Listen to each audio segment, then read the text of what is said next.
Excuse some natural pose is plus like would I be like what like so good.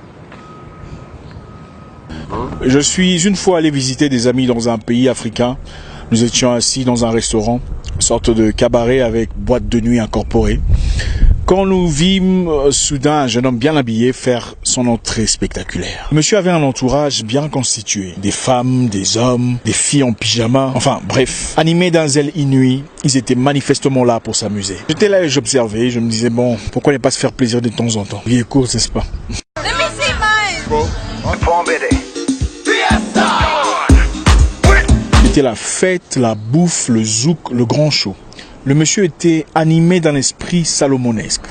Tout le monde en avait à son compte. C'était la grande charité. Et comme certaines personnes ne se privent pas du ridicule, tout le monde venait à son tour quémander autour de ça. Et pendant que nous quittions le restaurant, le monsieur vint gentiment vers moi et dit « Bonsoir champion, mon nom est Luc, je suis un admirateur. Je voulais simplement vous dire bonsoir avant de partir. » Réponse à Luc, comment allez-vous? Ravi de faire votre connaissance. Et on sépara. Au soir du lendemain, nous allions rouler en voiture à plusieurs kilomètres de la ville. J'aperçus un homme qui semblait être en détresse.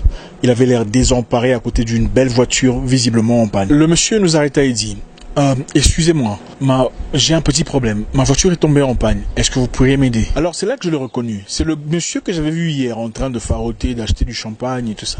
Alors, le monsieur qui était avec moi dans ma voiture, étant mécanicien de formation, se rendit compte immédiatement que c'était en effet une panne sèche. L'homme semblait ne pas savoir ce qui était arrivé à sa voiture.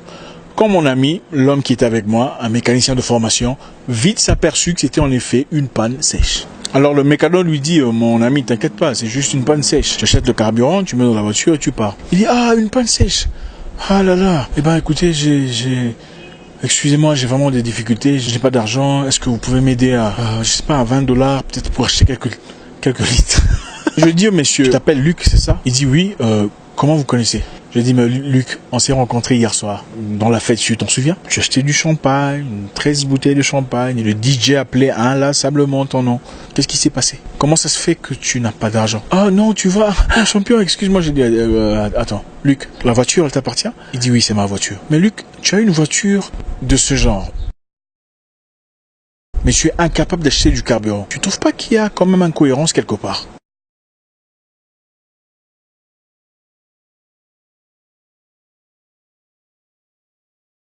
Je comprends, tu fais la fête, 13 bouteilles de champagne x2, grosse voiture, bien entourée.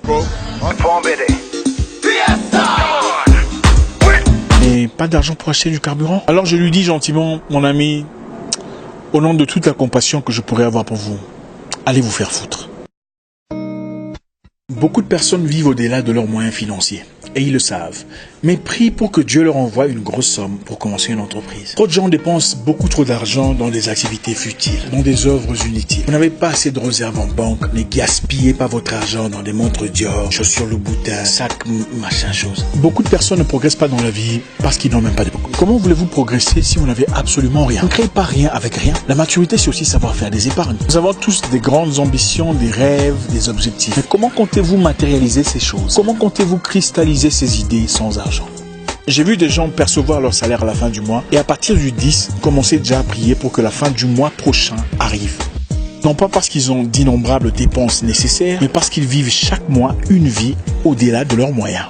Si vous avez assez d'argent en réserve pour vous permettre quelques plaisirs, il n'y a pas de souci. Mais si vous n'en avez pas, arrêtez de dépenser l'argent que vous n'avez pas pour impressionner des gens que vous n'aimez pas. Il y a cette nouvelle tendance sur Instagram où les gens dépensent beaucoup trop d'argent.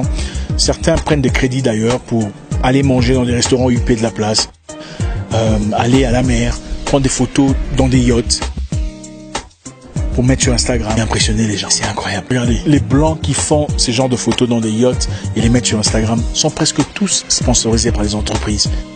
Vous prenez votre salaire à 2 balles, vous allez prendre des photos sur... Et toi, tu te demandes à quand la bénédiction financière de Dieu dans ta vie? Pendant qu'il y a des gens qui souffrent derrière toi, des gens qui croupissent dans l'asservissement. Et toi, tu es là sur Snapchat. Vous pensez que les autres ne méritent pas les bienfaits que vous avez aujourd'hui? Ces personnes qui ne mangent presque rien chaque jour ne signifient pas grand-chose à ses yeux. C'est ça la mentalité appauvrissante, le caractère asservissant, auto-appauvrissant. Vouloir paraître sans être. Pauvreté de l'esprit. Pendant un voyage pour la Californie, je rencontrais en business class un Africain qui me dit qu'ils étaient en deuil. Il me dit que sa mère n'était pas encore enterrée, faute d'argent. Alors je me dis, la dépouille de ta mère est encore dans la morgue, faute d'argent. Mais toi tu voyages en business class. Ok. Si vous faites l'addition des dépenses inutiles effectuées depuis l'année passée, vous découvrirez que vous avez déjà obtenu le montant que vous demandiez à votre créateur. C'est vous qui manquez de maturité. L'une des tristes raisons pour lesquelles le monde est tel qu'il est, que ceux qui ont vraiment l'argent vivent comme s'ils n'en avaient pas. Ceux qui n'en ont pas veulent emprunter l'image de ceux qui en ont à leur propre péril. Et vous entendrez les gens dire « Ah, la vie est courte, il faut en profiter, il faut se faire du bien. » C'est la pauvreté de l'esprit. Si la vie est courte, mourrez aujourd'hui alors. Si vous voulez un demain paisible, il faut paisiblement prévoir ce demain. À quoi ça sert d'avoir l'argent et ne pas dépenser? Achetez une maison alors. Achetez une maison. Il ne faut pas bêtement dépenser son argent sous prétexte que la vie est courte, pour enfin stagner, incapable de cristalliser ses idées faute de monnaie. La maturité, c'est aussi savoir faire des épargnes. La maturité, c'est aussi savoir prévoir, avoir de l'argent en banque, être capable de lutter contre l'inconnu. Vers qui vous tournerez-vous en cas de problème urgent? Something so rare.